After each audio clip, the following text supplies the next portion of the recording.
morning. It is Sunday, the 27th of July. And it is pretty much, I want to say, the last deep breath before I take the official leap of faith that I have been quietly working on in the background, whilst having to also navigate everyday life and adulthood. I never imagined at any point in the last couple of years that I would find myself facing a situation, or at least facing a decision that entailed a leap of faith so vast and so deep that it would quite literally uproot and upend everything that I had grown familiar with during my time, or during that time, right? So I'm a little bit breathless. I don't know why. It might be the asthma, but also I did just come running down the stairs. Anyway, I'm hoping I don't sound congested in this video. I don't know what's going on, girl. It's like at the same time that I'm deciding to make this decision, I'm also experiencing like the symptoms of it in a way. Yeah, I have like crazy sinuses that are very akin to flu-like symptoms, except for the coughing and the over sneezing and the fever. It's just the sinuses, like they're itchy and running and whatnot. Anyway, that's not the point. First of all, hi. If you're new to my channel, my name is Michelle. I'm still figuring out what this channel is all about. The last time you guys would have seen me, I spoke on putting a pause on my career, which I think is actually a really great opportunity for me to segue into the whole point of this video, which is when I posted that, I didn't think that not even a couple, I'd say a couple of weeks, let's say a couple of weeks from then, I would be doing something that is just so, I don't want to say completely out of my character, but that is just so nerve-wracking, and it's such a big deal for pretty much all of us if we do decide to lean into taking leaps of faith. I never would have imagined that I would be here sitting in this very spot with you guys and sharing a new life update. So enough with the waffling around. Let's just get into it. So, okay. By the time you guys are watching this, I will no longer be in South Africa. I would have left the country, and I will be somewhere else. I'm I don't know why I'm tiptoeing around it instead of just saying what it is, but I think it's because I want to unfold this as a narrative, almost narrating to you guys how I got here. But yes, by the time you guys see this, I will no longer be in South Africa. Some of you will be finding out that I have left the country and have moved somewhere else. And others of you will have found out well in advance. And for that, it is what it is, right? Sometimes we need to protect our energy because, as I'd said in my previous video, it's not to say that it's done like intentionally or with any malice, but people often project their own internal concerns and worries and fears onto those of us who are making certain decisions or asking for advice, and then instead of following our own inner compass and intuition, we tend to lean a lot more into, you know, what it is that people share, and it's just rooted in like this sense of validation, like people validating what it is that you want to do in life instead of just validating yourself. So that piece out of the way. When I did that video, when I filmed the putting my career on pause and what I'd learned from it, when I did that video, I believe that I had uploaded it the week of my birthday. Yeah, I'd uploaded it either on, I think I uploaded it a day after I celebrated my birthday on the 3rd of June. And at that point, I had realized that I no longer wanted to return to a corporate life, because I personally, for me, had realized that after dedicating 7 years of pretty much most of what my adulthood has been so far, to being a corporate girly and being like a career girly and essentially just, you know, looking to make a name for myself, for myself in my own terms, it was not for me, right? Sometimes a lot of us don't even realize how we put ourselves in situations that really like could just completely go against the very essence of our being and who we are. And I think that that's why it's so important. Like, that's why people continuously emphasize how important it is to really have a sense of self-awareness, a sense of self, actually. Because if you don't know who you are, everybody around you is going to dictate that for you, right? So I'd admitted that I didn't want to do corporate, and for various reasons that I didn't even have an opportunity to cover in that video because it was so long. But these reasons have been expressed to those who have, you know, the kind of access to me that we have these kinds of conversations. And after releasing that video and sitting in it, I was freaked out. I went into an internal battle with myself. And when I say with myself, it's almost as if I was battling,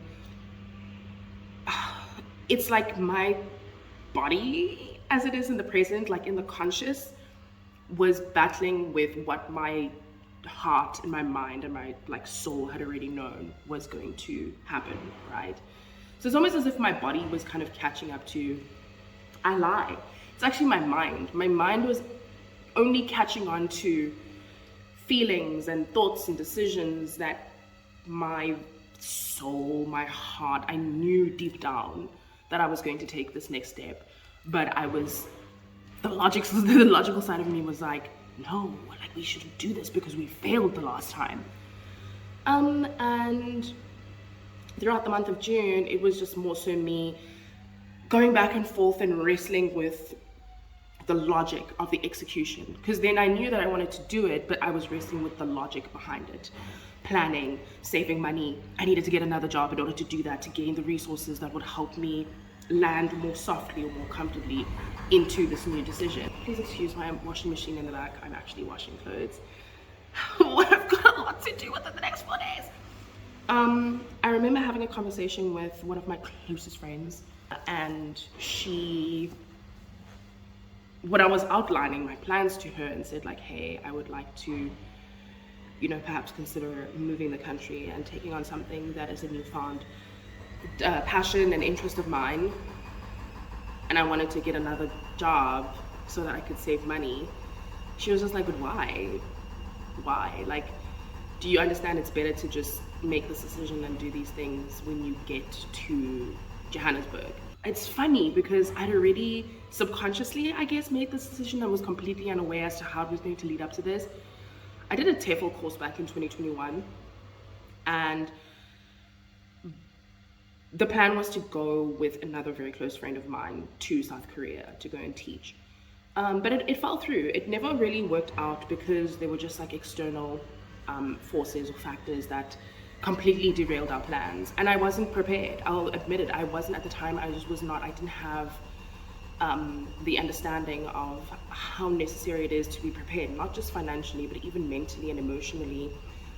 Just as a person, like I was nowhere near prepared to make such a leap.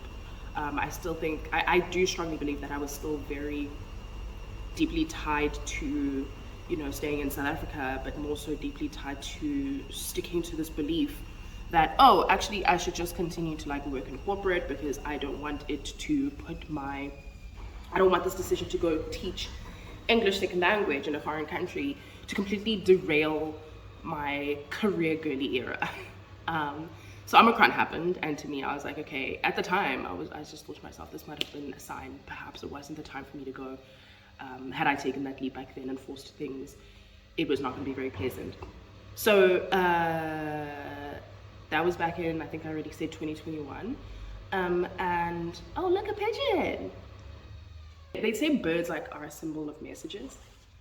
And these pigeons are forever like walking up and down on my, oh, there's two of them, cute.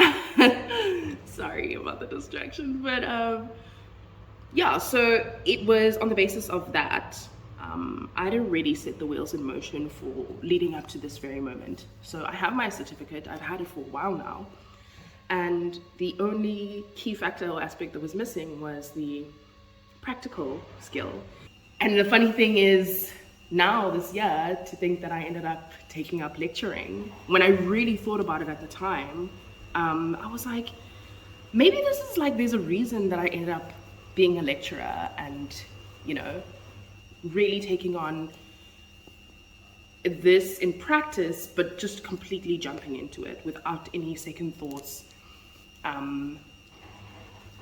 about my ability to do. Well, I did have second thoughts. What am I saying? I did have second thoughts, but not enough for me to completely decide against doing it, right? I was gung-ho about it, similar to what I'm doing now. I took a leap of faith, and that leap of faith really paid off. That leap of faith really paid off because it's not just about me moving to Vietnam and teaching, it's also about the kind of person that I've become as a result of putting the biggest distraction on pause, which was corporate and everything that comes with corporate and capitalism. I'm not going to get into it. And I've slowly started to like find myself again, right? And one aspect or one part of me, one characteristic that has always been a core part of me was taking risks and not giving a fuck about how they would play out. When I moved to Cape Town in 2019, it was a risk. I came here on just an interview alone. I didn't know if I was going to get the job. I just came here on the assumption that I was going to get the job. I was pretty confident in myself. I knew that I could, the 1 year of experience that I'd had working for a television production company was pretty massive bragging rights, if I do say so myself. And I came here and I interviewed and I got the job the next day.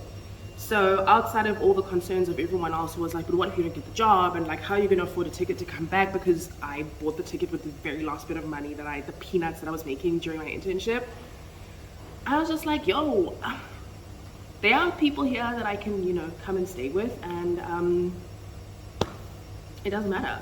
Like, it doesn't matter. And when I got here, I got the job. And then that was how my life in Cape Town started. And I think that time has now reached its finale. I think we're now at the end of the crescendo. I don't want to say it's a decline. I just think that it's run its course. I really do think that this era of my life, this stage of my life has run its course, and so it's time for me to move on. Especially because now I'm in my 30s. Like, this is the sexiest time of life. This is officially the sexiest decade to be, bro. So like, for me, I just thought, let me make a sexy adult decision and just fuck off. So yeah, this was a bit like all over the place with these tangents, but I think like the reason I take tangents is because I often find that there are certain decisions, behaviors, events, moments in life that can also intermesh themselves as metaphors for other events. So yeah, that was just kind of like why I needed to take a few of those tangents and kind of use it as a way to build towards this decision of mine. So I'm moving to Vietnam. I wish I could tell you it wasn't an easy decision to make, but that would be a lie. It was one of the easiest decisions for me to make, and the reason being is because I have learned to let go of doubt and fear and the questioning of, well, what if it works out? Like, what if it doesn't work out? I've let go of looking at every single thing from a negative aspect, and rather looking at it from a more neutral and balanced position or perspective with more of a dash of optimism that everything will work out. You know, in esotericism, they refer to this as the law of assumption. And so I don't think that I had taken the time to really sit down and think about the very many resources as well as circumstances that were in my favor until she had pointed that out. And when I thought about it, I was like, oh, hold on, okay, my lease is coming to an end at the end of June, which I then knew I could renew for another month, which I overthought this a lot because, I won't lie, I overthought this a lot because like I'd mentioned in my previous video, I'd missed rent. So to me, it was like I already had like a bad mark in the eyes of my landlords, who quite recently had expressed that they're really, you know, a bit saddened to know that I'm not renewing and that I'm leaving soon. So I asked them for a month extension, and then they granted it to me, and I realized like, oh, this is what overthinking looks like. This is actually what overthinking is all about. it really freezes you in place and holds you. It really sinks its claws into the very cavity of your chest and holds you there, unable to just breathe and think through a process or a decision in order for you to make, the one that's best for you and that's in attunement with who you are, in alignment with who you are. Anyway, so my lease was coming to an end, so I renewed it for a month. And then on a financial aspect, my lecturing gig had always been temporary, and that was, I had hope that they might renew it just off of the basis of as I went into it and really got into the groove of this experience and like really realizing how much I enjoyed being around my students and how much I really enjoyed being a teacher and a lecturer, or how much I really enjoyed being an educator.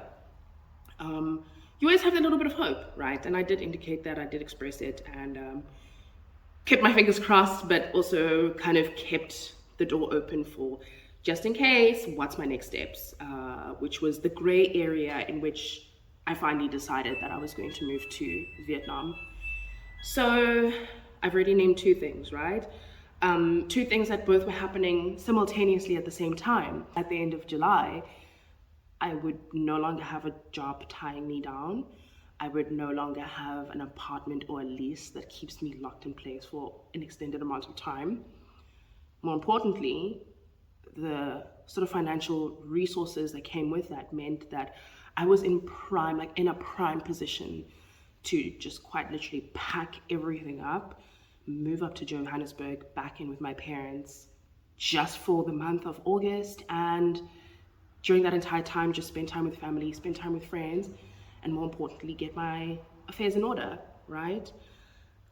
Which brings us back to here, 27th of July, Sunday, 2025. On Friday, I received an SMS from SAPS notifying me that my police clearance has been finalized. And I didn't give myself enough time to sit and process that and really internalize and think about it before releasing it, or deciding what the next action or next steps would be from there on. And so I'm doing it now with all of you. I want to give you guys a really like an inside look at what it feels like to, because I know some of you can relate, what it feels like to be on the precipice of this massive decision. You could be getting married, it could be getting married, it could be moving in with a best friend, it could be moving in with a lover, it could be something that I'm doing. It could be a career pivot, honestly. And the police clearance coming in means that there really isn't any other thing that I'm waiting for anymore. Truly nothing is keeping me here anymore. My roots are completely free.